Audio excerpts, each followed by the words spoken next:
right now. Thanks, Drew. Welcome, everyone. I'm so glad that you could join us for the second set of workshops this afternoon, and joining me today and my co-facilitator, David, who will introduce himself in a moment. So you're in the Greener by Design, Green Chemistry, Global Goals, and Teaching for Impact workshop. And I've got Drew as the tech support and Pat as our social facilitator, although we'll probably tag team on that as needed.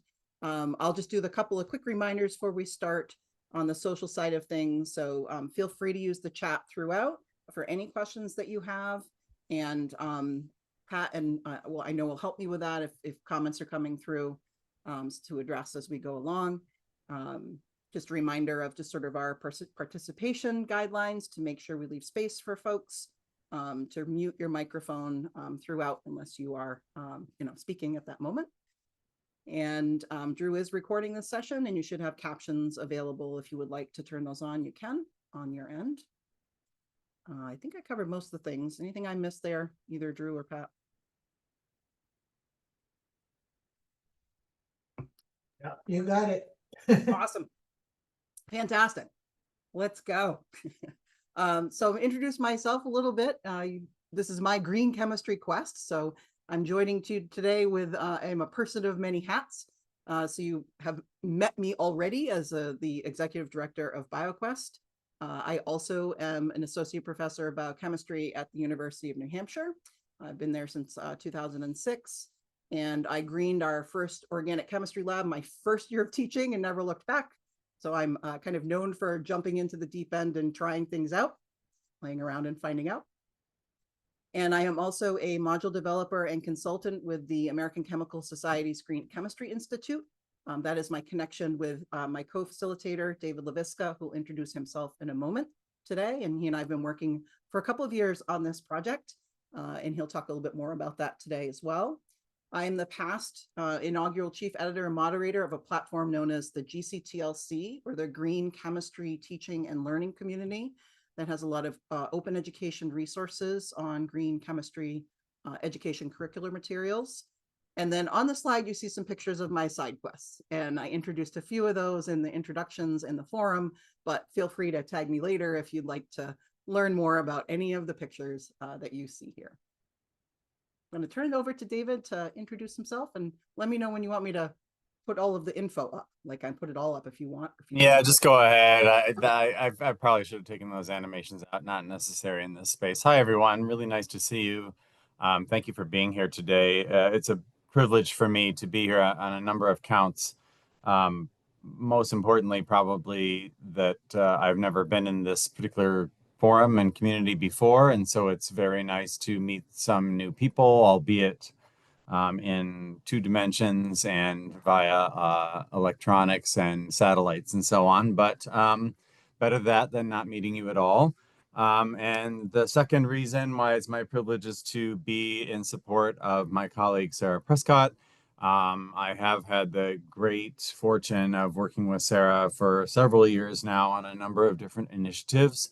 And it's just been a pleasure at every turn, and I feel very lucky. So my name is David LaVisca. I'm here from the American Chemical Society, specifically the Green Chemistry Institute. Despite the word institute, we are not separate. We are fully a part of the ACS.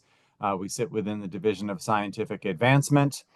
And I don't have a team picture in this slide deck this time around, but I often show our team because we are all chemists. There are 8 of us that work at the Green Chemistry Institute now, and all of us have a variety of experiences, and that all include academia. So you can see, I think when I took the job at ACS 3 years ago, I started calling it my 3rd career, and that just made me feel really old. So I changed it to training phases.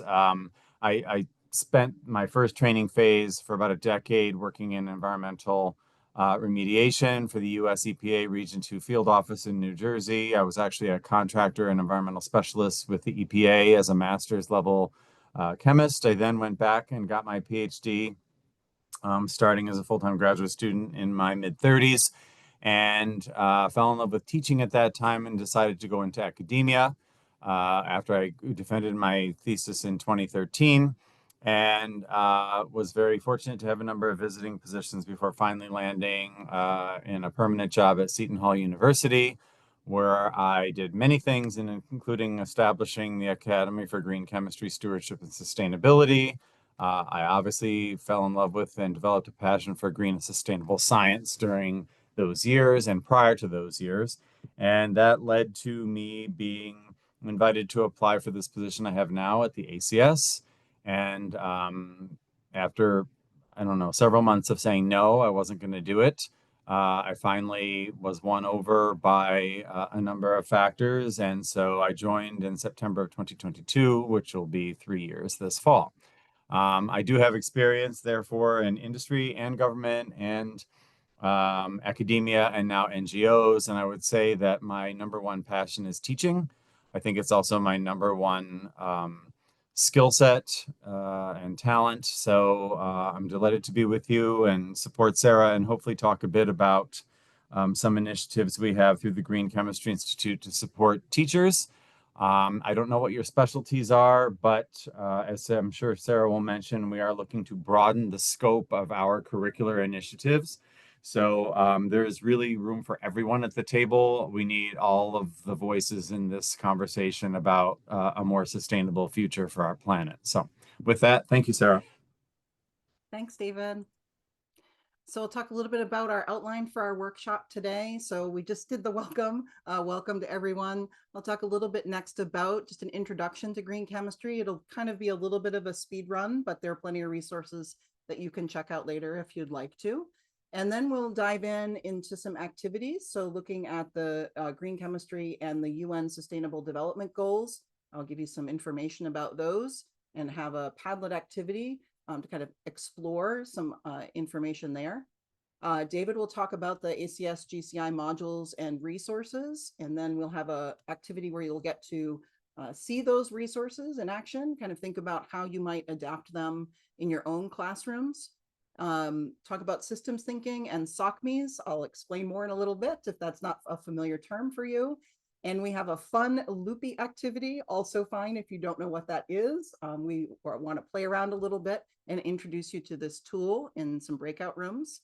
And then finally, I'll share about the faculty mentoring networks that we've run this last year, how they went, and then our next steps, which includes running another fall faculty mentoring network this coming fall.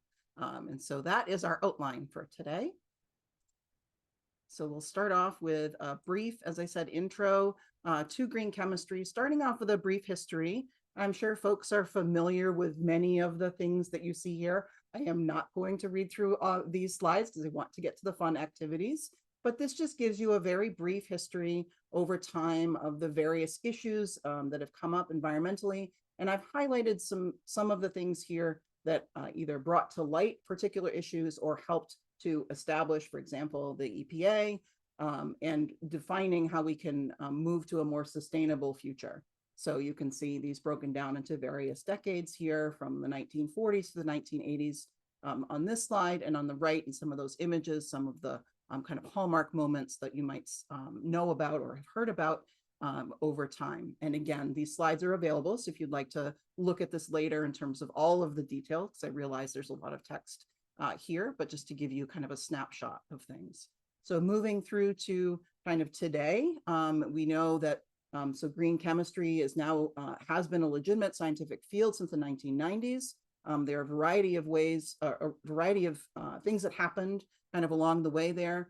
One of them, there's seminal work of the green chemistry theory and practice by Paul Anastas and John Warner, who are credited to be sort of the founders of the green chemistry movement. And you can also see the 12 principles of green chemistry also on this slide, which help to establish this framework for which you can think about green chemistry and how we can design our chemical reactions to be greener. And again, I know this is a lot of text here, but it's just to give you a snapshot, kind of where we've come from and kind of where we're going to. From about the 2000s to today, which I realize is a long swath of time. There have been a number of things. This is really just capturing a couple of things that have happened in that time to help move this forward, including the formation of the ACS Green Chemistry Institute, and David joining us today as part of that. So signs of hope, because if you looked on that slide, there are definitely some things that some challenges that we've experienced over the years.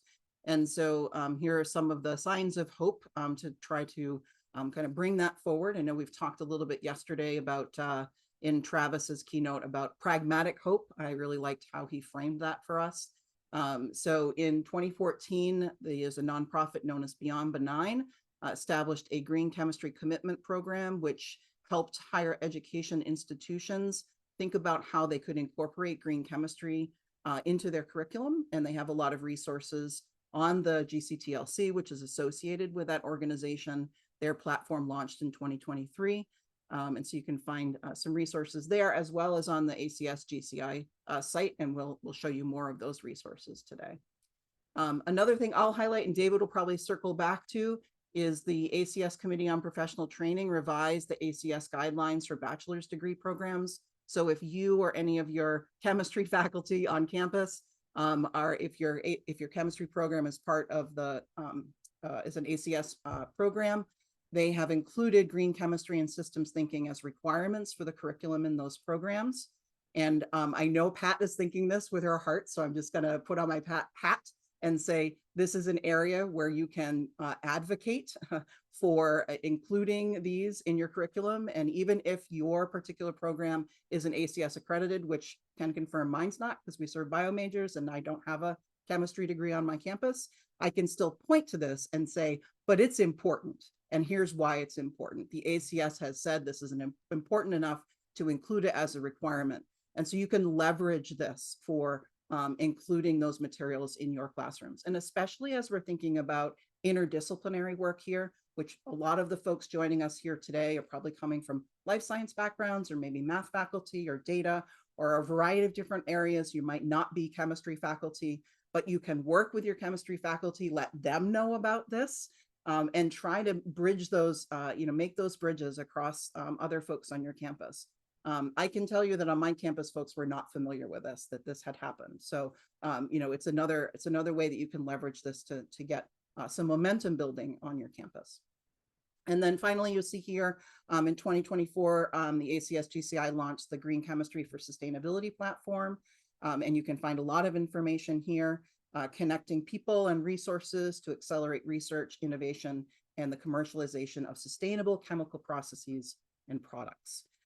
Again, I know I threw a lot of resources at you. This is really meant to give you just an introduction to the field with a lot of resources that you could explore later. So I just want to kind of set the groundwork here. That's the goal here, is really to share resources and to help you explore this. So I'm going to pause there. And I haven't been looking at the chat because I've been focused my time here. So Pat, have there been things that have come up I should address at this point? So far, most of us are just sharing the resource documents and links. I don't see any questions so far. Does anybody have any? And David, did I miss anything or misinterpret anything? That's also just a check there. Nope, that's beautifully done. Awesome.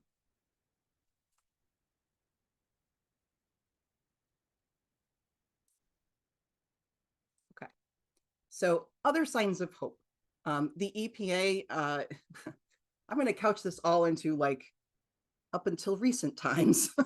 So let me just going to give you the signs of hope that we did have in 2024. And anyway, so the EPA gives out awards each year about green chemistry in action. And so what you see on the slide here, and I realize the font is small, so there is a link if you want to explore those award winners on your own. But I'll just point out here that you can see several of them from 2024, including one for greener synthetic pathways.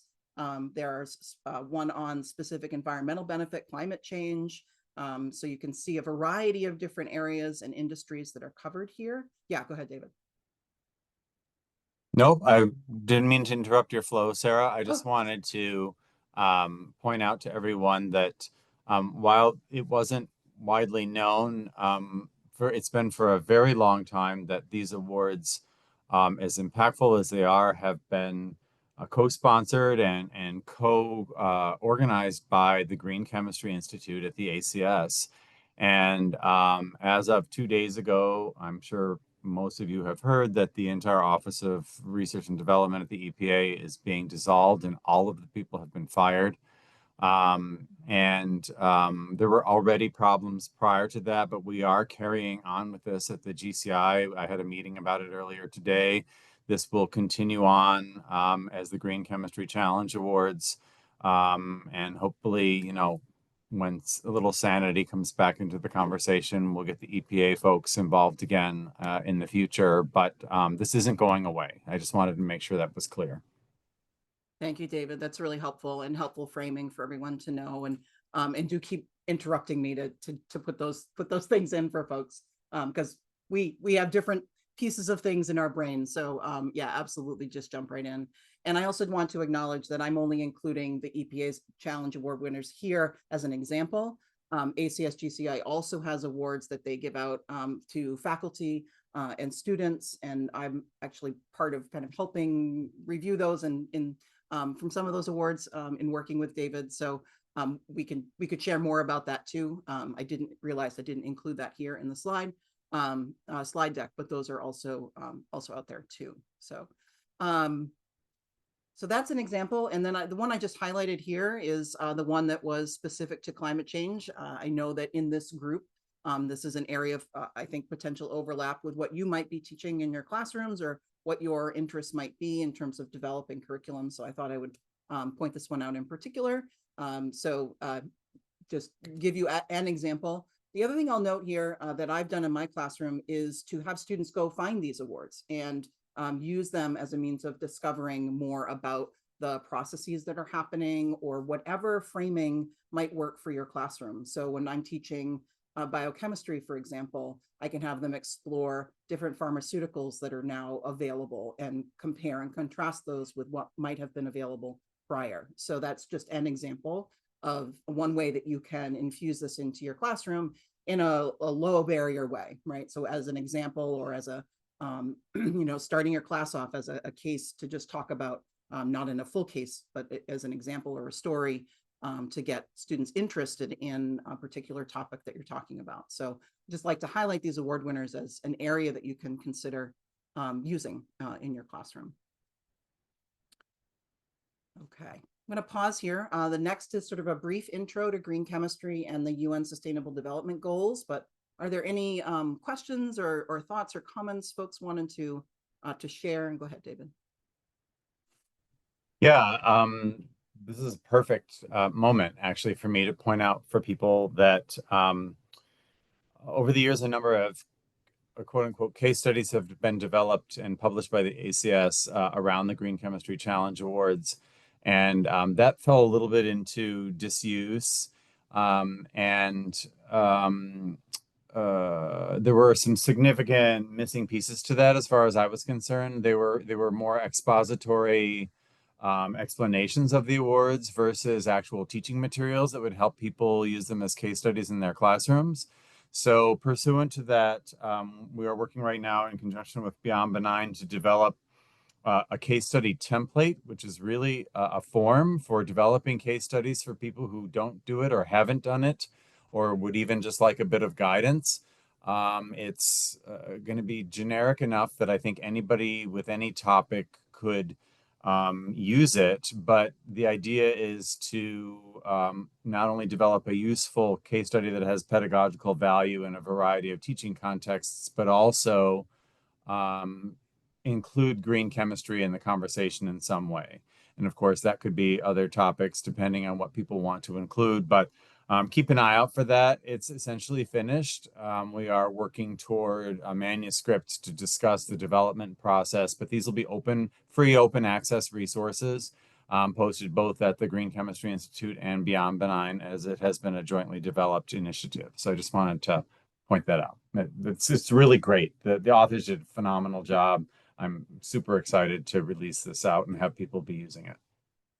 Thanks, David. And I'll just raise up that Pat Marsteller that is here is a case study maven. And so very much an expert in this field. So I just wanted to, I could tell Pat, I was like, case studies, yeah, and others. So I don't want to, I'm not excluding folks. I know there are other folks in the room that have also worked with cases over the years too. So so that's great and great news to follow on. I'll also just add, because I've looked at the resources that David's talking about, that they also did a really good job in giving examples of using the template, which I found really valuable and will be valuable for faculty that are just starting off to use these, is seeing the template, but also an example of how it's used. So it was really very impressive.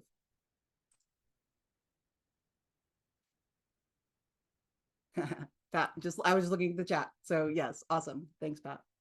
So quick intro here to green chemistry and then get you doing some things because it's a do shop, as we like to say at BioQuest. So green chemistry is a utilization of a set of principles, these 12 principles that you see in front of you, which are the condensed versions or sort of the top level descriptors of each of these principles. To reduce or eliminate the use or generation of hazardous substances in the design, manufacture, and application of chemical products. So the emphasis here is on eliminating hazard rather than just preventing exposure. Hazards acknowledged as another property as you are considering, as a chemist might be considering how they are designing and making products and things. It is the best chemistry, I would argue. It is practical, it's economically driven, and it's a design-based approach. So it's very proactive. And I know folks in this space are familiar, some of the folks in this space are familiar with universal design for learning, where you are thinking about designing in advance for accessibility. And I see a lot of mirroring with that. We're designing for good products to start with and those that are sustainable. So I just wanted to kind of make that connection for folks. So I have next, I think in the next slide, yes, a link for you to just kind of explore this a little bit in our first activity. And so the link to the 12 principles on the ACS site is the first that you see here. And I think someone can help me by putting that link in the chat. I think Drew will do that. And so what I'd like to, this is an individual activity. So what I'd like you to do and invite you to do is to take a look at those principles from that site and choose any of the 12 that you see there. So it doesn't matter which one, something that seems of interest to you that you'd like to think about. And as you are looking at that principle, so you'll see an additional description other than that headline of, sort of more details about that principle. I'd like you to think of what some ways that principle could overlap with an area that you currently teach. So recognizing that folks are joining us from a variety of disciplines today, think interdisciplinary. So what one of these principles might make a connection with something that you currently teach? Could be an example you might explore in class, could be a real world example that comes to mind as you're thinking about that principle. Just open up, or sort of thinking, expansive thinking here. What connections could you make to your courses and your teaching? There's no right answer here. They are all right answers. There's no wrong answer. So think expansively. And what I'd like to ask you to do, so the next link that you see on the same slide is a link to a Padlet where you can comment on that principle you chose and what connections you were thinking about and could see. So let's take a few minutes for folks to do that. So the first would be checking out that 12 principles site. And I'm going to pause for a moment because I know we just threw a lot at you. So the 12 principles link is in the chat, and the Padlet link is also in the chat. And I will just flip over to that. So when you're here, you'll see those 12 principles. And if you select the plus, you will get more information about each principle. So you can choose one of those of the 12 that you want to read a little bit about, and then think about how that might connect with things that you teach. And then once you have kind of ideas or thoughts that you'd like to share, you can go over to that Padlet. And if you haven't used the Padlet before, down on the right-hand bottom right, there's a plus, and you can just select that for your post and write in your comment. Let me know in chat if anyone's got any issues with either link or has any questions on what I'm asking you to engage in. And we'll spend about 5 minutes or so, give folks some time to reflect, read through materials sort of on your own, and then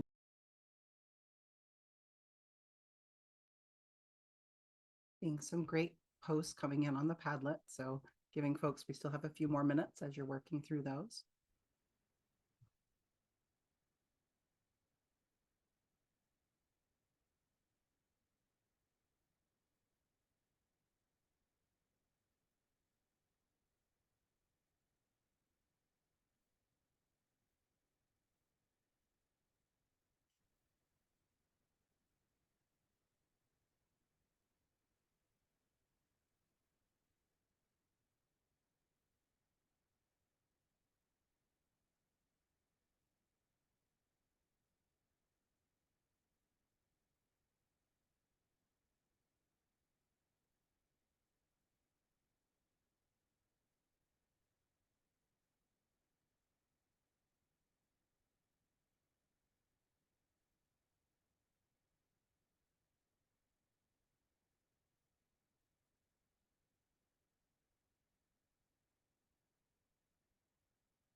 Seeing some great posts come through. I know that there are some folks still typing. I can tell with the little bouncy dots at the top.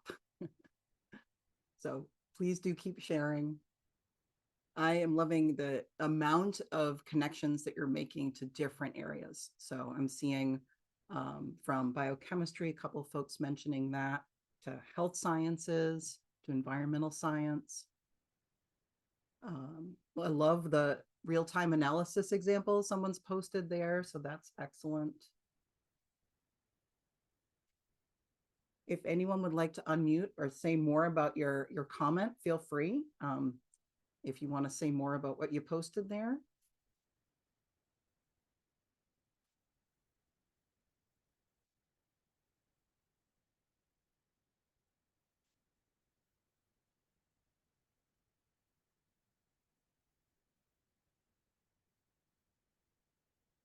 And always encourage upvoting so you can give people thumbs up on these. I don't know if it's just me, but oh, I'm a respectful squirrel. Yay.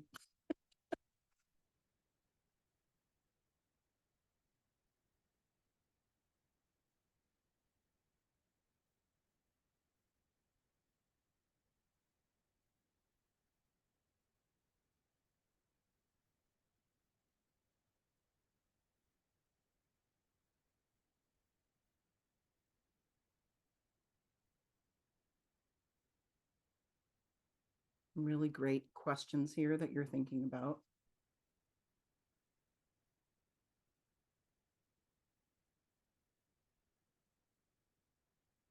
Just seeing a post here about microplastics.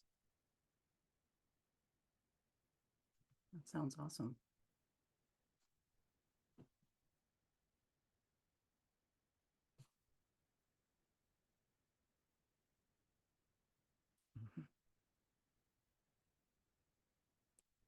Anyone else just liking the random animals we've been assigned? Mysterious meerkat and wholesome piranha. What exactly is a wholesome piranha? Me, apparently. It Oh, fits strangely well with my person. So this is amazing. Thank you for sharing. This will stay open, so you can keep that link open on your end of things. I'm going to actually ask you to kind of come back to this in kind of the next piece. So we're going to fold back in another piece here. So thank you so much for sharing your awesome thoughts here. So the next sort of extension to this would be also introducing you, if you're not familiar with the United Nations Sustainable Development Goals, and maybe a lot of folks here are already familiar, but I want to bring everybody into this space and welcome you to explore this a little bit. So there are 17 Sustainable Development Goals, and we'll put the link in the chat for you to explore. And I know Pat already did that for us, so thank you, Pat. You can see that there. And so what I'd like to ask you to do is to explore those goals that you see there. And with the same kind of lens, we now have another kind of layer of potential connection and context. So how could you think about incorporating the UN Sustainable Development Goals into your teaching practice? What would that look like? Is it an extension of the post you just made, or is it something new that this is bringing up for you? So again, I'd like to take a few minutes on our own individually to do some exploration there. So if you want to pick a goal and explore that a little bit, and then on that same Padlet, you can either add to your post and comment back on your post, or you can add a new one. But let's explore a little bit about how might you layer this in as well? How might you combine maybe the principle that you just explored and one of these goals together? What might that look like in your classroom? What kind of example might you think of that you could use there? Or just any other thoughts that you're having as you're doing this exploration. So we'll take another, just think of my time, you take another 5 minutes or so for this too, give everybody some time to think and process. And then if you will share out your thoughts there on that Padlet once you have thought through some of those ideas that you're having and generating. And as always, ask questions if you are not familiar or don't know what we're doing, or you need extra help, or need the link again, please let us know.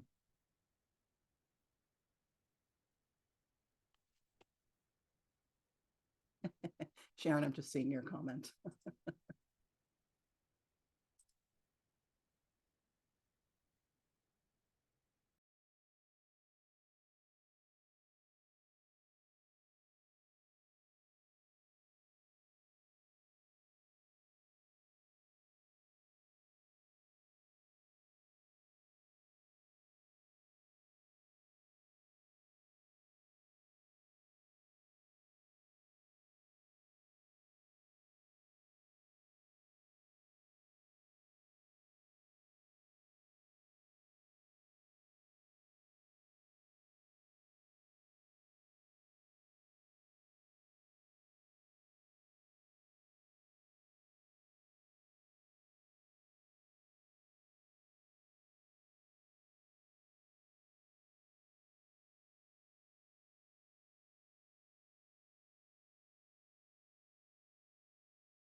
Lots of great posts here and responses to your post, or then a new post because you had a new thought. And I know folks are still typing, so I want to respect that as well.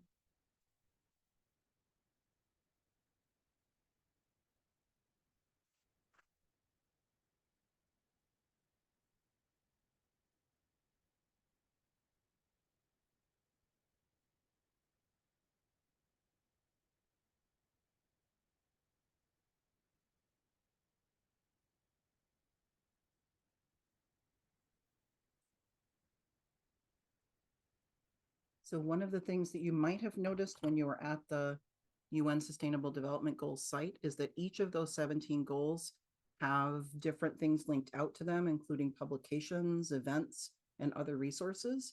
I haven't explored that, but I just noticed that when I was there. So that might be an area to explore further.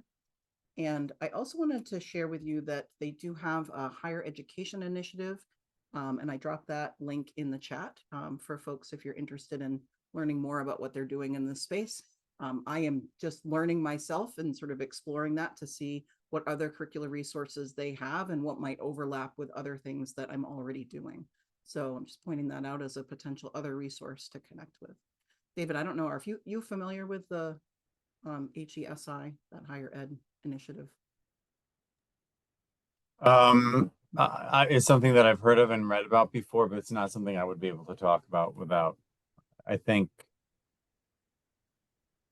it's something that I read about more when I was still teaching, possibly, but yeah.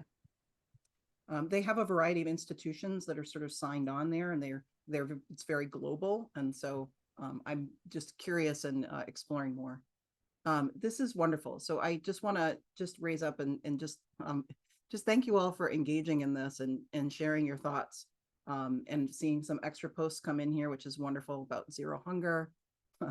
everything connects to everything, and that's great. So that's amazing. Love that. Drawing connections between a large majority of things, renewable feedstocks, clean and affordable energy, yes, and more. So this Padlet will remain. I encourage you to keep exploring here if you'd like to, if you want to add more thoughts to yourself for yourself later. I find sometimes I need to screenshot things to remind myself that I wanted to explore this later. So feel free to do that as it's helpful to you. But I am going to move us to the next piece, which is to actually I have to show you the slide real quick, but these are some of the things that you already have mentioned. But as we're thinking about teaching through a green and sustainable lens, a lot of the things that have come up in that Padlet, we also see, right? It helps give meaning to things. It some of the things we'll talk about today. So building problem solving skills, using those 12 principles to understand design processes. Life cycle thinking is another thing that hasn't come up yet here, but something that's definitely part of both of those areas. And we've talked a little bit about hope, so ways that we can act.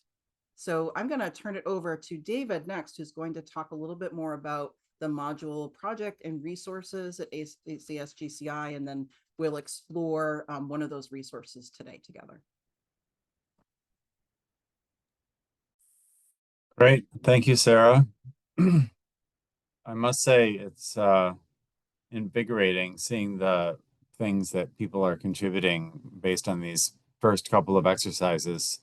Thank you all so much. I should also add that my colleagues have mentioned to me multiple times that there are some microphone issues on this computer. I think Sarah has experienced some a few times also. So Sarah, just, wave at me or something if something happens and I no longer can be heard.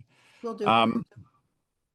I want to take the opportunity at Sarah's invitation to talk a bit about some of the materials that we've been developing, with full knowledge that, or full, I guess, admission that these are developed as chemistry materials. But as I said in the beginning, we are aware, as I'm sure you are, of, well, I shouldn't say that because I really don't intersect enough outside of chemistry to say that I understand anybody else's perspective. So I won't say that. But within chemistry, there's a rapidly growing acknowledgement that we really need to reinvent the way that we teach. We need to update material. We need to figure out ways to equip our students to tackle some of these major issues that we just saw together in the UN SDGs and beyond.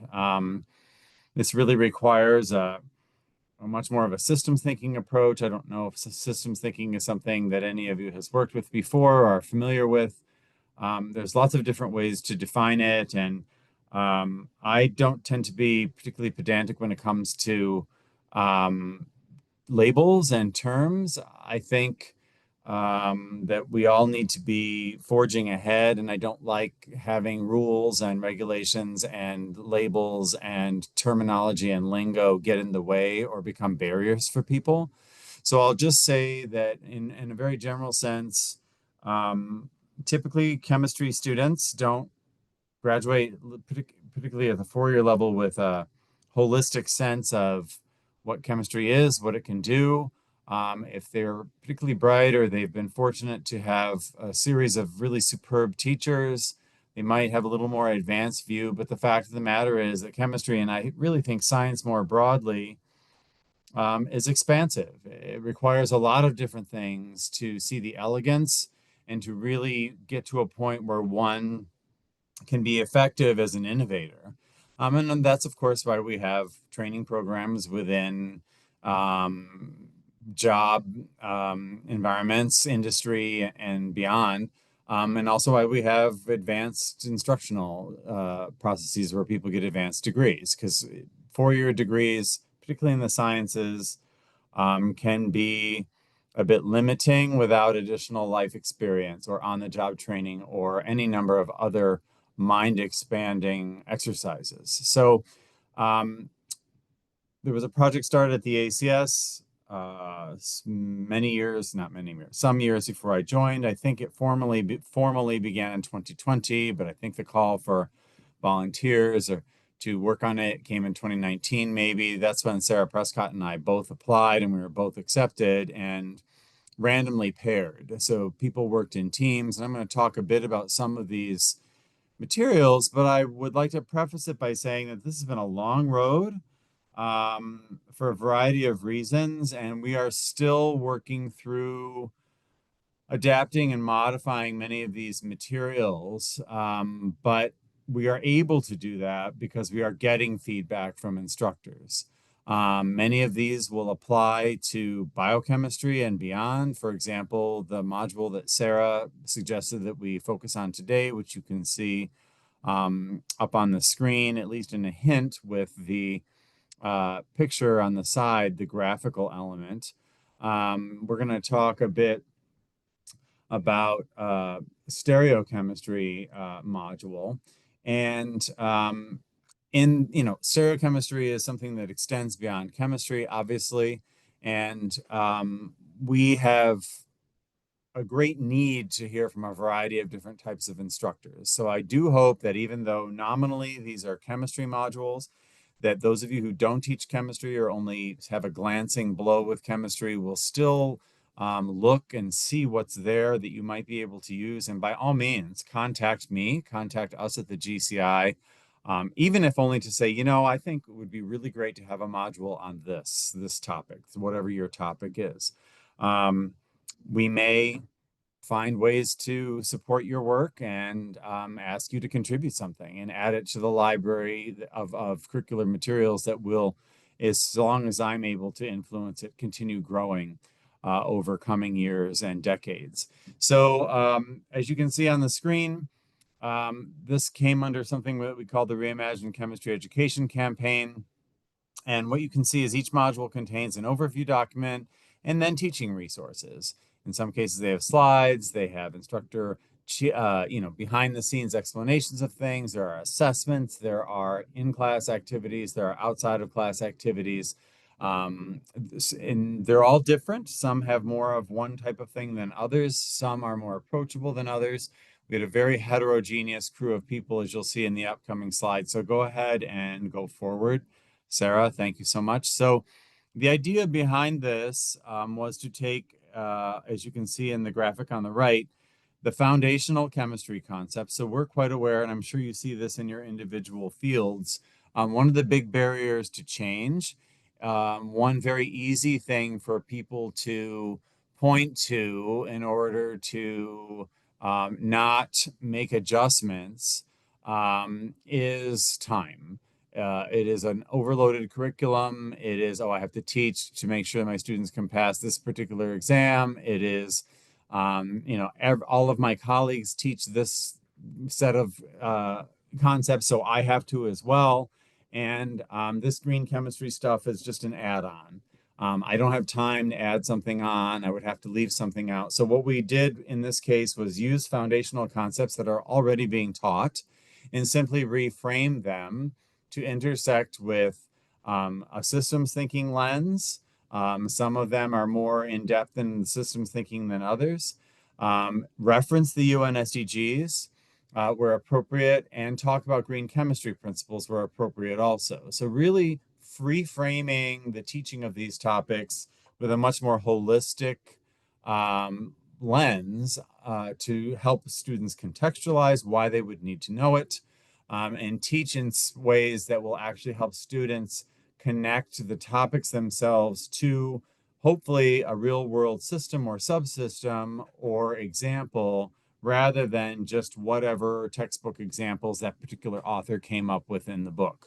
Again, I'm not quite sure how it is in biochemistry. I mean, I actually minored in biochemistry, but in chemistry, I'll just keep to chemistry and say that oftentimes one senses, even instructors sense, that examples in books are chosen almost at random. There's no thematic organization of the examples. They don't persist from chapter to chapter or topic to topic. It really is just a series of what for a student can seem to be very disconnected examples. And so these modules are designed to give much more thematic cohesion. So go ahead, Sarah. Thank you. So what you can see in this slide, the modules on the left in green have already been published and are already available on the web. All of these resources are free, by the way. They have all been peer-reviewed and vetted. That is not to say that they don't vary in quality. They certainly do. And that is also not to say that there aren't mistakes. There are. We are still working to revise and renew. These are living documents. In the center, in blue and red, are modules that are either very nearly finished or completely finished. The ones in red are simply red because those topics have multiple modules. There's two solubility and solutions modules, and there are 3 polymers modules. But these are all poised to be posted online with basically as soon as I can have enough bandwidth in my schedule to give them final approval, one at a time. They have all been reviewed by reviewers. They are quite literally sitting in a folder with nothing between them and the web except me. So I take full responsibility for that. And then for future development on the right, you can see in purple other modules that have either been started or are high on the list for addition to the library. And of course, if you've ever taught general chemistry or organic chemistry, you can immediately tell that not all topics are here. We hope to include more topics. I think it makes a lot of sense to certainly branch more into the biochemistry area and then beyond. We're just going to have to see where this project goes, but a lot of it depends on uptake and feedback and discussion. And we'll get a bit back to that in a moment. Okay, Sarah, I think you can go ahead. So just to give you, I'll go through this quickly, just to give you a sense of what you encounter. This is actually the ideal gas module. I want to show you because I had the slide all ready to go. Every module has an overview document that contains quite literally an overview that tells you what it is. And I don't expect you to read all this text, but I highlighted some things so that you can see in green here, what we have are all the things that we would expect to be teaching. Not only the concepts, but the math. There has to be assessments, of course, the standard things that we would, the stoichiometry involved in this case, you can see that in blue. But what you can see in yellow are the fact that we are not only teaching the ideal gas concepts, but loading in green chemistry concepts, also systems thinking. The UN SDGs aren't highlighted in the overview document here, but they are referenced in this document. We have had these icons developed. You can see it, the light blue icon. They look reminiscent of the UN SDGs. We've done this on purpose for branding so that people can mix and match modules and then use these icons for their own work in terms of intersecting with their students. We've seen that students really like the ideas of badging and graphics attached to different concepts. So we have those under development as well. You can go ahead, Sarah.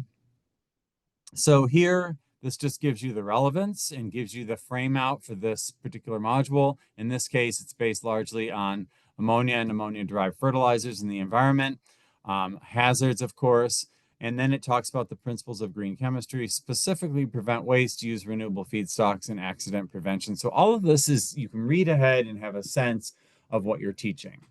Continue on, please.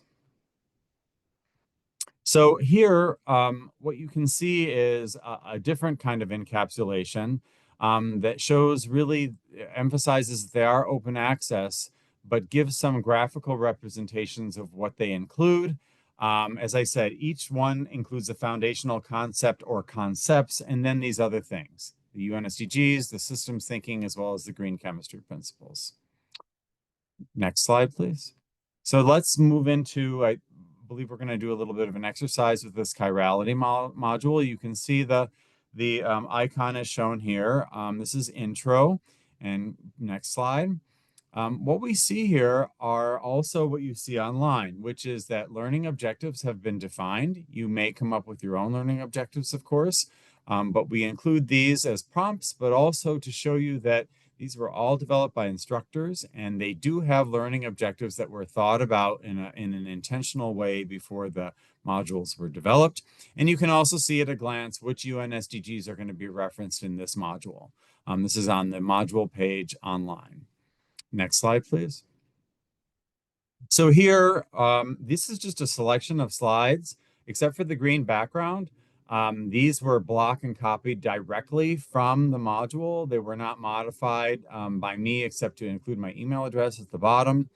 And what you can see here is that the authors chose to use the human body as the system to teach stereochemistry. And you'll see a bit more of that as we go, but that is the systems thinking piece. It is giving students context through the system of the human body. That's one of two primary systems looked at in this module. And if you continue on, Sarah, please. What you can see is they expand on this by talking about disease. Again, real world context. This invokes UN SDG number 3, good health and well-being. Talks a bit about why malaria is a problem, where it comes from. And if you continue on, Sarah, please, what you can see is that leads them into discussing enantiomers and ultimately pharmaceuticals. So they also use access to medication as a system. We see another of the UN SDGs here. And for those of you who might be thinking at this point, okay, this already seems like a lot more than I would normally teach in my class. It really isn't. This is just the foundation for discussing all of the things that we would normally discuss when we learn about chirality. And you'll see examples of that on the next couple of slides. So next slide, please, Sarah. Here we see diastereomers. They're using ephedrine as an example of diastereomers. You see the actual diastereomeric form is not shown in the structure on the screen. That's just sort of a flat two-dimensional drawing. But if you move to the next slide, Sarah, we can see examples of pharmaceuticals where the different enantiomers are important. In one case, for example, that ephedrine acts as a nasal decongestant, but the opposite diastereomer in this case, as you can see in the lower left with the green line, prevents hypertension from spinal anesthesia. So these drugs are the same exact molecules, different stereochemistry. They have different effects on the body. And you can see that with other pairs of examples here. So again, the nuts and bolts are taught. They're just taught through a slightly different lens so that students see actual applications of why they would learn these concepts. Same concept. There's a flow chart in there that talks about structural isomers versus enantiomers versus diastereomers versus racemic mixtures, etc. All within this using the human body and access to medication as two different systems. So on the next slide, please, you can see the development timeline. This is really just to give you a sense of the journey we've been on and the journey that continues. We would love to have you involved. You can see on the next slide also some of the stats, which is, thanks for that comment, Pat. I wish that too. And that's exactly what we're going for, is trying to get away from just a series of disconnected topics, or I might say, I hope this isn't heresy of some kind, speaking to people who largely intersect with biology, but I was just at the IUPAC World Congress last week, and there were a lot of biologists and biochemists there also, and it was brought up multiple times that, you know, not only the reductive way we teach our students now, but biology especially is extremely reliant for students, from the student perspective, on memorization. And we all know that memorization really is not deep learning. It does not help with retention. It does not help with application. So, and that is true in chemistry also, depending on the instructor. I always try to get away from that, but that is a real issue. And we all, at the tertiary level of education, struggle with the very reductive way that we teach our students typically. And I don't think anybody's free of that unless your students went to a very unique secondary school or earlier. Reductive thinking is the way we have really come to teach students, and particularly in the realm of science. So what you can see here is just a bit of a scope of the project. That many people have been involved, 18 teams of people. Additionally, peer reviewers. We have 13 online. There'll be 32 total. Hopefully we will have the core of these, which will total about 26 or 27 modules up by the end of this calendar year. Not hopefully, they definitely will be.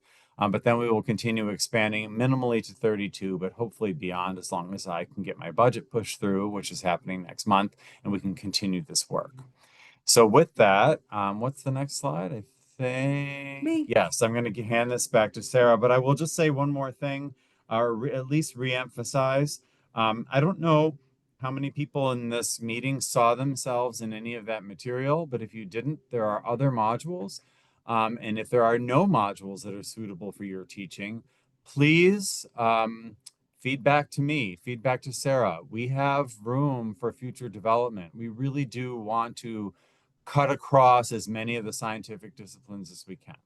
So thanks for that, Pat. And Sarah, back to you.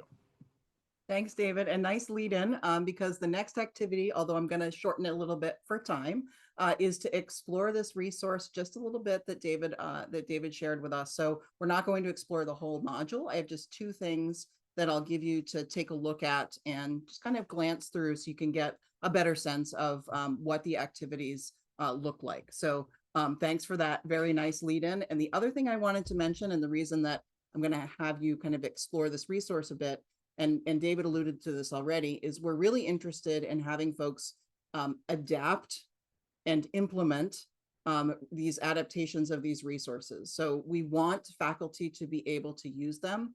And one of the ways that I sort of enter in this is helping folks from non-chemistry course teachers to adapt these resources to your classes. So if you teach chemistry, great. You could also use these resources, but my lens in this space is really thinking about how can we take the great ideas that are here and adapt them to our own teaching of other courses and create these interdisciplinary adaptations of these very rich resources that have been created. So with that in mind, I'm going to ask you to dive in a little bit here. So we'll take just a couple of minutes here, but give you it's really a taste of these resources. And again, along the line of thinking about how you might adapt things for your own teaching.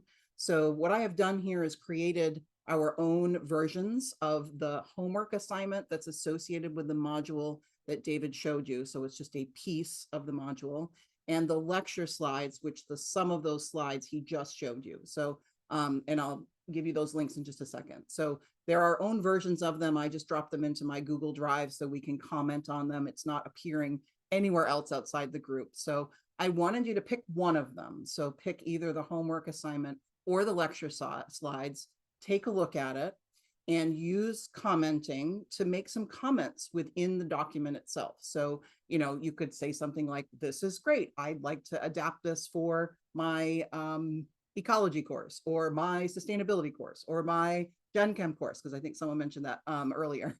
But it just find bits that you think you might make some adaptations of, or connections that you're making, or any other comments you want to make on these. So I will drop both of those links. Oh, actually, Drew's already doing that for me. So thanks, Drew. So the homework assignment is that link that you can see in the chat right now. So that's one of the documents.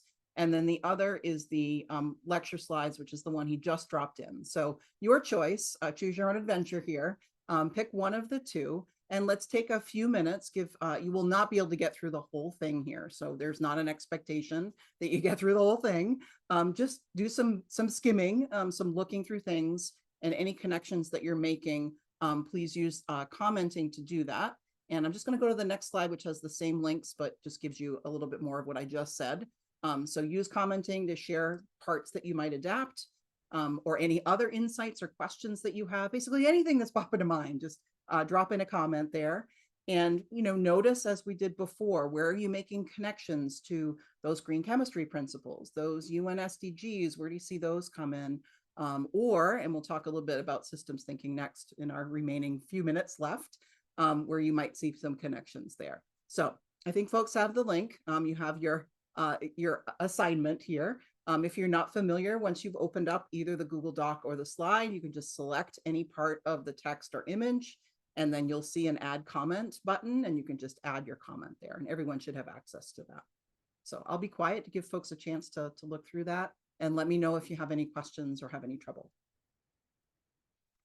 We're a little pressed for time, but I'll give folks another minute or so to add some more comments. Again, meant to just give you a taste of these activities and the slides. So awesome.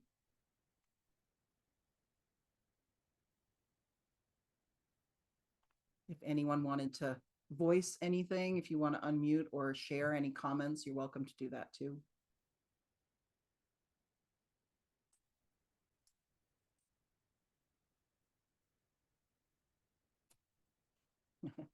Totally understand that.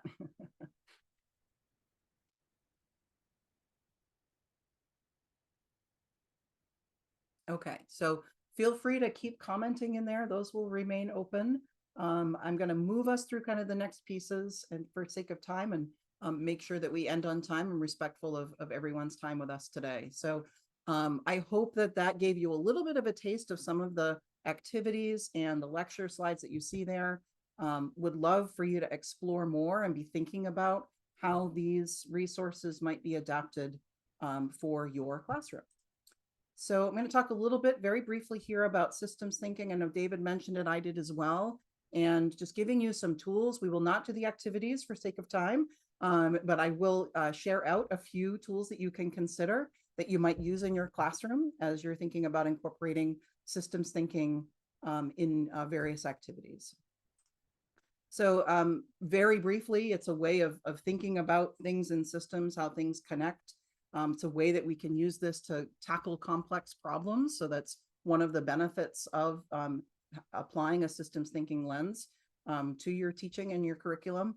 One of the ways that you can do this is by using what's known as a SOCME, and I'll show you an example of one of those in a moment. And then two tools, one where you can create SOCMEs and one that's just that I like called Loopy that allows you to show things in a more dynamic form. So just going to share those tools out. We won't have time to kind of play around with them today, but I welcome you to play around with them as you do have some time outside of our workshop today.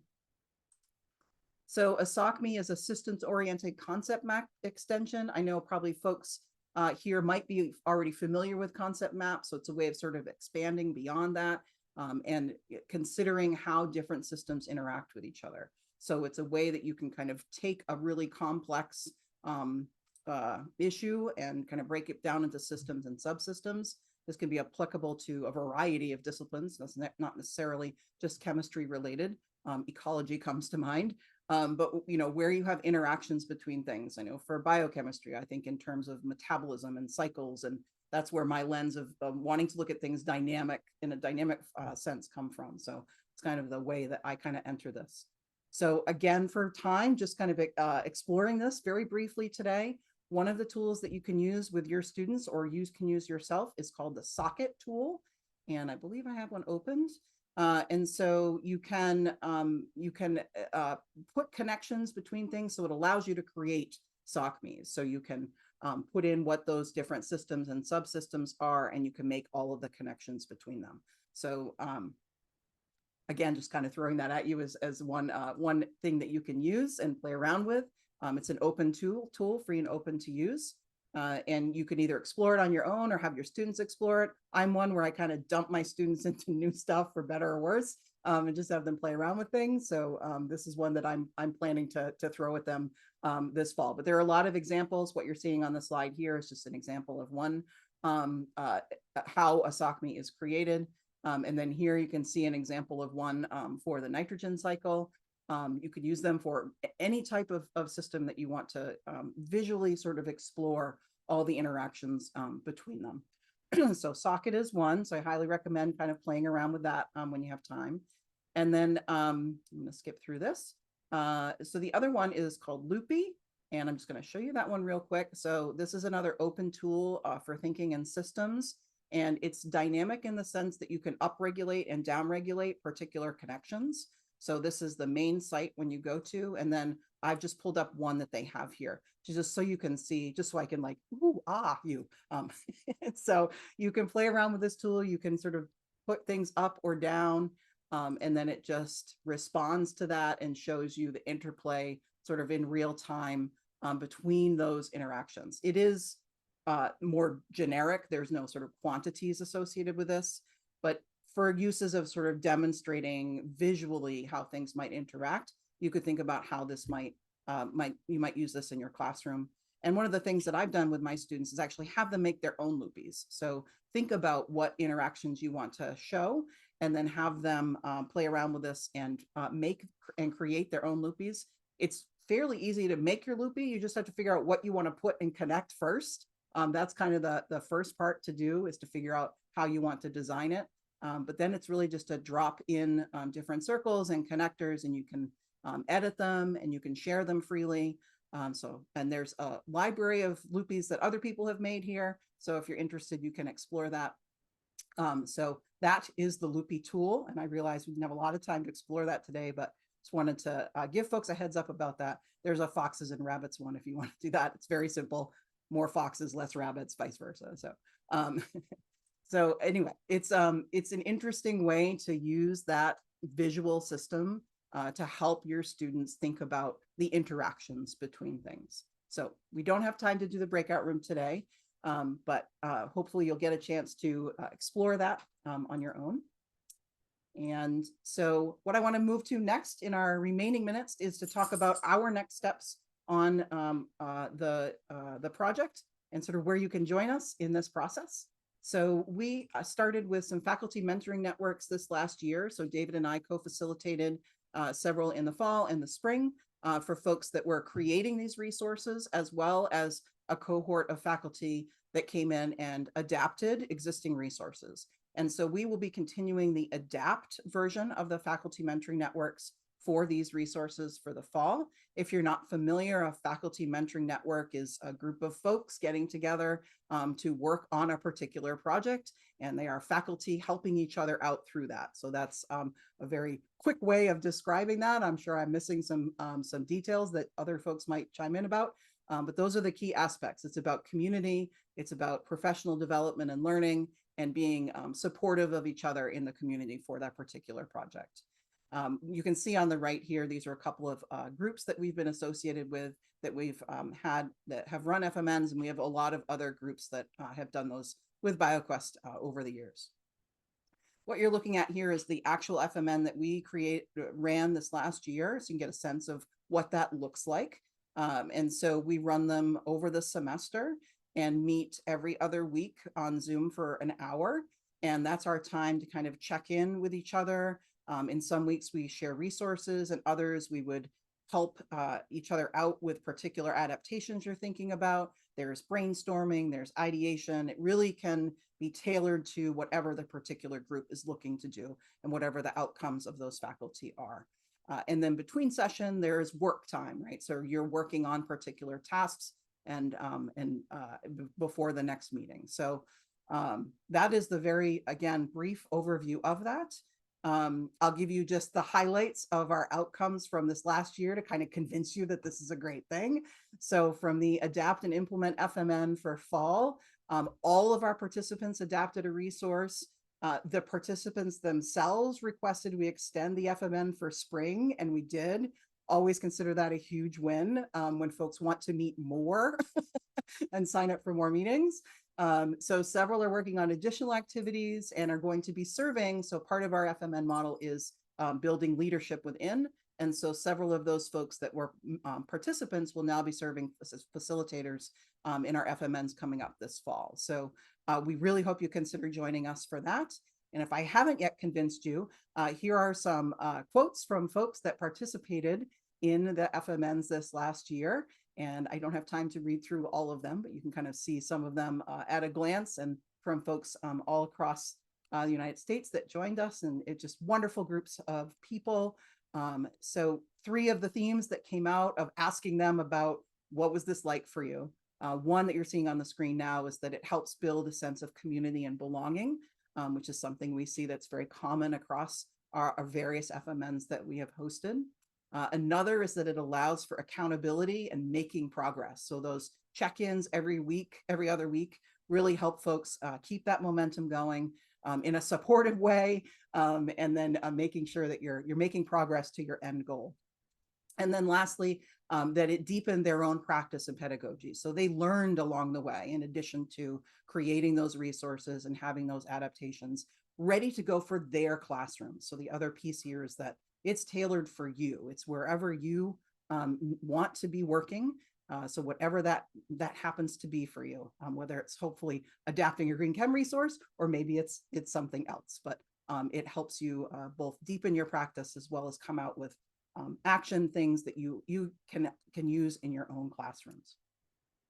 So I'm wrapping it up. We've got 5 minutes left.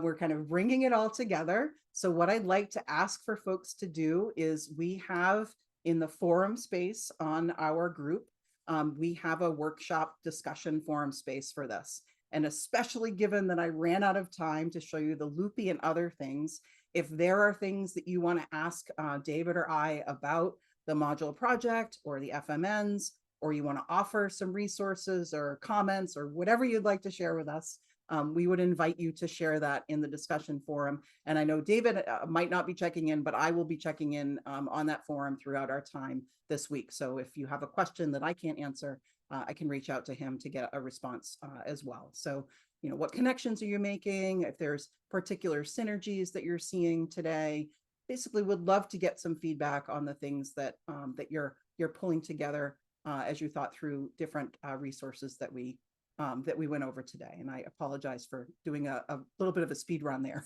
at the end. So discussion forum is a place to kind of continue this conversation. And then finally, what I'll say is we have a workshop survey that, thanks, Drew, you're on it, is already in the chat.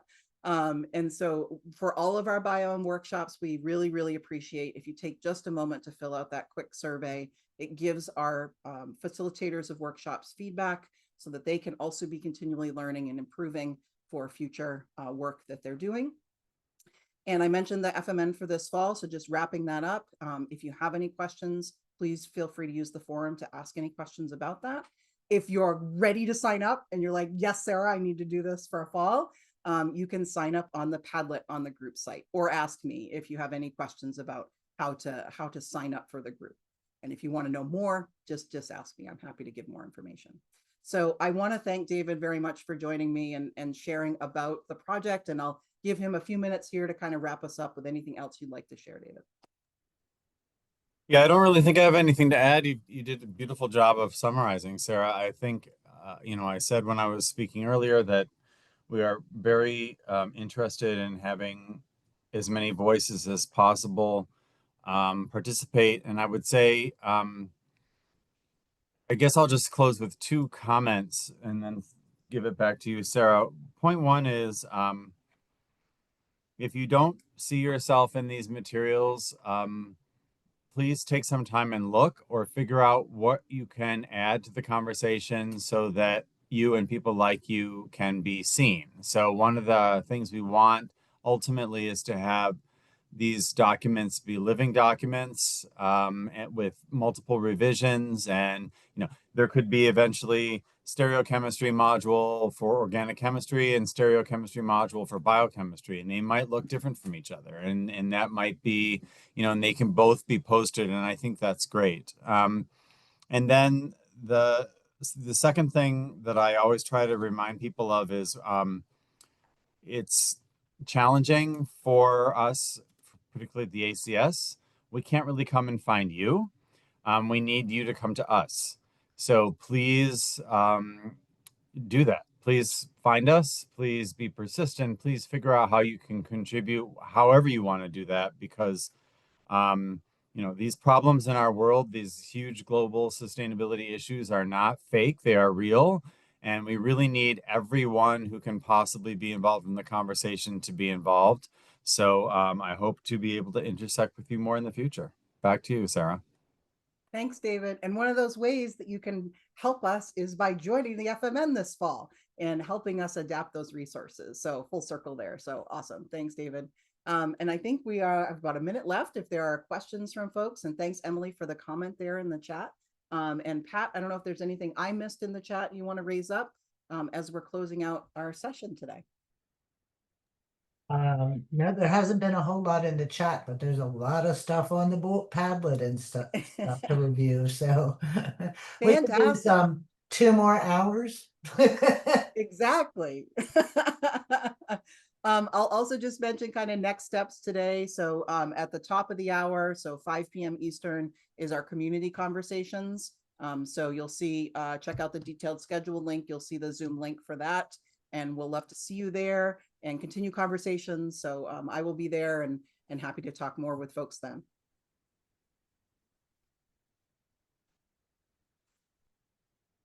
Thanks, everybody.